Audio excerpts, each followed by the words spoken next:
കാസർഗോഡ് മണ്ഡലത്തിൽ UDF അങ്കലാപ്പിലെന്ന LDF സ്ഥാനാർത്ഥി ഷാനവാസ് പാദൂർ.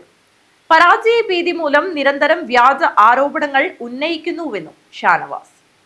അവസാനവട്ടം ഞങ്ങൾ തുടക്കം മുതൽ തന്നെ ജയപ്രതീക്ഷയിലുള്ളത്. ഇപ്പോൾ ഞങ്ങൾ ജയം ഉറപ്പിച്ചു കഴിഞ്ഞിരിക്കുകയാണ്.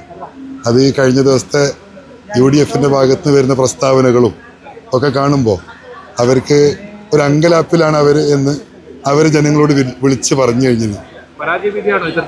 തീർച്ചയായും തീർച്ചയായും തീർച്ചയായും ഏകദേശം വോട്ടർമാരെല്ലാം കണ്ടു. ഇനി അവസാനം എന്താണ്, എങ്ങനെയാണ് ബാക്കിയുള്ള സമയങ്ങൾ? ഞാനിങ്ങനെ അതായത് കഴിഞ്ഞ ദിവസങ്ങളൊക്കെ ഞങ്ങൾ സ്ഥാനാർത്ഥി പര്യടനം, അതിനു മുമ്പ് ഒരു റൗണ്ട് എല്ലാ പഞ്ചായത്തിലും മുനിസിപ്പാലിറ്റിയിലും കയറി. ഇപ്പം ഞാൻ പേഴ്സണലി വന്ന ഓരോ സ്ഥലത്തും ആൾക്കാരെ കാണുകയാണ്. ഇനിയിപ്പോൾ എനിക്ക് കളക്ടറേറ്റ് കോംപ്ലക്സിൽ പോകണം, ജില്ലാ പഞ്ചായത്തിൽ പോകണം. ഞാൻ പോയില്ലെങ്കിലും അവിടേക്ക് എൻ്റെ വോട്ട് ഉണ്ടെന്ന് എനിക്കറിയാം.